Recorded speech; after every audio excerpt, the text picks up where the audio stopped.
Okay, so check this out. We are shooting handheld with no gimbal, obviously, just this little hardware device on top. But look at the results.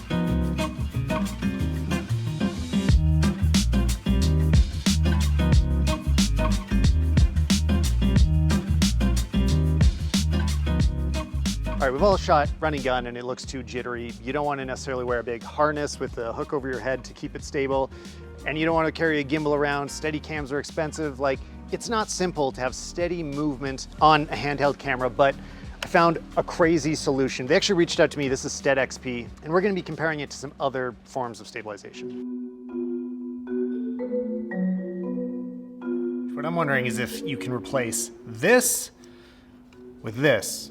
I mean, or maybe even this, depending what you're shooting. The SteadXP does a lot of the same magic that your phone is already doing. It's got a gyroscope and other measurement tools of some kind in there so that it knows exactly how your camera is moving while it's mounted on top. I've been comparing it to my current favorite gimbal, which is the Zhiyun Crane 2S. And the reasons I love this is, first of all, it can handle the weight of bigger cameras. So now that I got the C70, putting it on here is trivial. Like, it completely handles it without even flinching. It can take more weight than I give it. It has all the modern conveniences like, locking joints, which makes it easier to carry from place to place. Anyway, all that about why this is my favorite gimbal. At the same time, gimbals still drive me crazy. There are so many times that it just does not do the thing that you want it to. Like right now, actually, this plate is stuck. I don't know how to release it. When you're balancing, everybody's watching you and seeing how bad you are at it. It takes a few minutes no matter how good you get.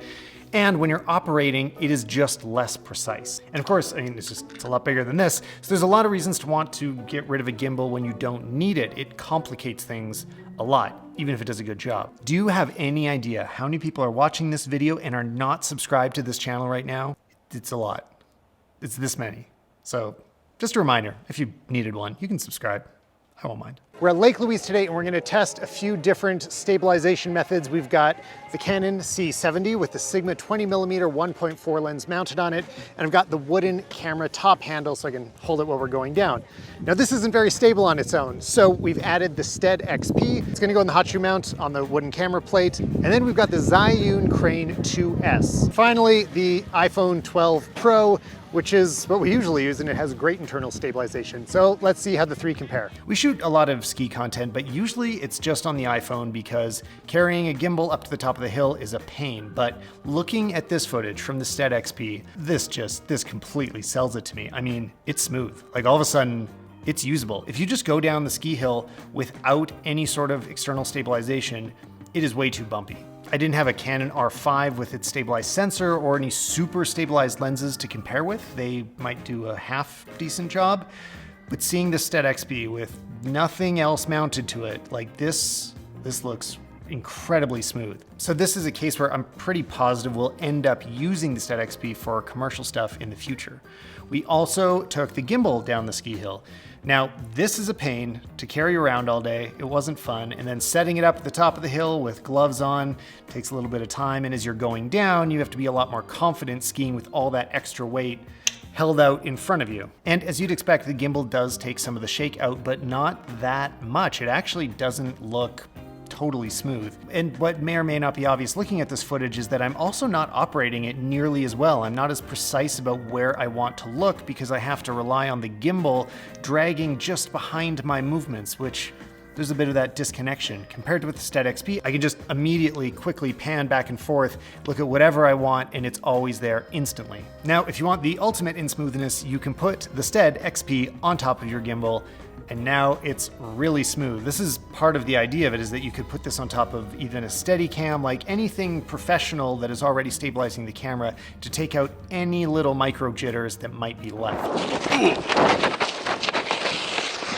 I'm gonna leave that to bigger crews that have a dedicated technician to manage that kind of stuff because I don't wanna mess around with it typically. One or the other is enough for me. But one more comparison here, let's look at the iPhone. And damn, that iPhone looks so good. I'm always amazed at how good its stabilization is. It's combining both a physical and digital stabilization to really lock the image in.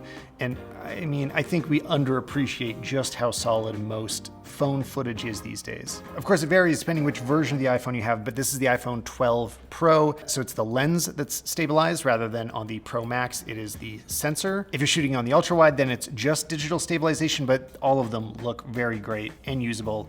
And I don't think you need anything else. You don't really need to add a gimbal to your iPhone. All right, so what's the winner after a day of skiing? I mean, the C70 with this wooden camera handle and the SteadXP was great to use, really easy to operate, but the winner is pretty clear. It's the iPhone 12 Pro, which looks amazing and fits in your pocket, and this is what most people should be using. You shouldn't even be thinking about something bigger like this if you're doing some kind of professional production. When I'm just walking around with this on top of the camera, it looks really easy, but you have to babysit the SteadXP a lot to get it working. So for example, every single shot before you start, you need to unplug and plug the cable back in. You also need to make sure that the memory card is wiped on your computer before you start shooting, because there's no way to wipe it inside of the hardware.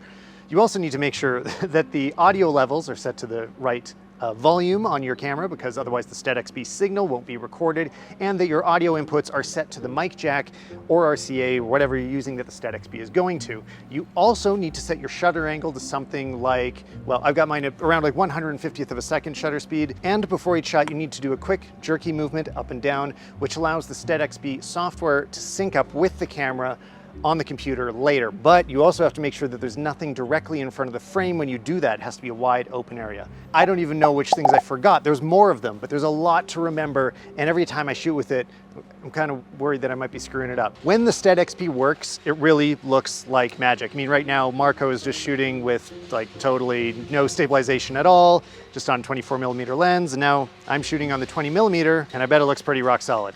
It's like magic when it works. It blows me away when it works. I mean, I can do this one-handed and it's still totally solid. You can have shallow depth of field, like all these things that just felt impossible with real stabilization before. In the end, SteadXP kind of ends up being for high-end professionals, but also has some really specific requirements that make it not great for professionals. If you have a lot riding on the shot, you might be kind of nervous about how it's going to turn out. Basically, I wouldn't use it for a shot. I haven't rehearsed a bunch of times with the hardware, tried syncing it in software, and make sure you know that it's going to work. And then when it works, it's incredible. What I love looking at these shots is that I know I was not being careful at all. Like, I was not walking smooth. I was not being very cautious or aware of the things you should be when you're trying to get a smooth shot. And still, the results are amazing.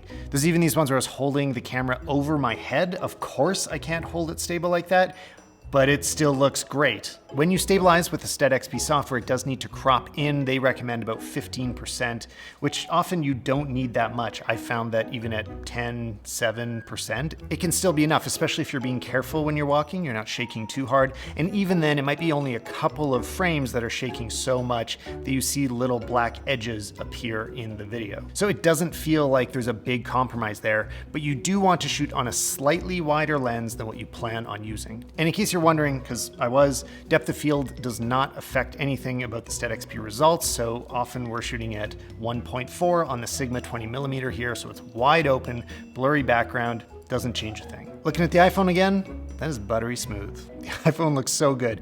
What you lose here is you really can't have depth of field. The smaller sensor is one of the trade-offs, so there just will not be blurry iPhone shots anytime soon. I don't even think that's gonna happen digitally, but for a lot of purposes, that's not what's most important. So, I mean, we shoot on our iPhones a lot. We've had at least 4 or 5 professional jobs that are iPhone only this year, and it works so well. I mean, I'm trying to hype it up because I think you guys all have already seen your iPhone stabilization and don't appreciate how good it really is. And also on your iPhone, you don't see any visible crop. I mean, Apple's basically hiding it from you. They just don't show you that extra area ahead of time.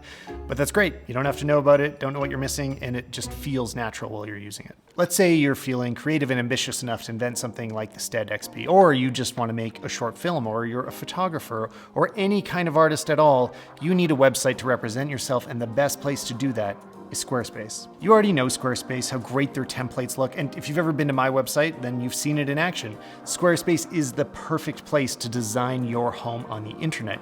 You can have a custom domain so that, it is obviously yours as people arrive, but it also has all your branding. Their responsive, mobile-ready templates let you customize every little detail, but you can also build communities for your audience and monetize them. Like, you can build any kind of business you want on Squarespace. You can sell digital or physical goods, and everything is managed in one place, including great SEO and analytics. Just head over, go to Squarespace, start building your website right now. It'll just take a few minutes to get started. And then when you're ready to launch, go to squarespace.com/Tyler Stalman, and using offer code Tyler Stalman, you're going to get 10% off your first website or domain. Thanks again, Squarespace. So what's the deal? Should you order one of these? If you have a lot of patience, because it's not easy to use. I mean, the fact that you need to buy your own battery, all of the configuration, every single lens needs to be lined up perfectly, and if you have any issues, it can be hard to track down what exactly is going on. So be aware that you will put a lot of work into making this thing work for you. But when it does, it's fantastic. I mean, I think in the end, the easiest answer is just pick up an iPhone, you're gonna have smooth footage. But there are uses for all of these devices right now. Kind of unfortunately, I want it to be simple. I want to just, have one perfect camera that is fully stabilized in all the right ways, and hopefully we'll get that someday soon. And if you want to be the first one to know when that camera arrives, you should head over to the podcast where I talk to other filmmakers and photographers. Click that link right now. It's there. And meanwhile, let's look at one more crazy stabilization clip.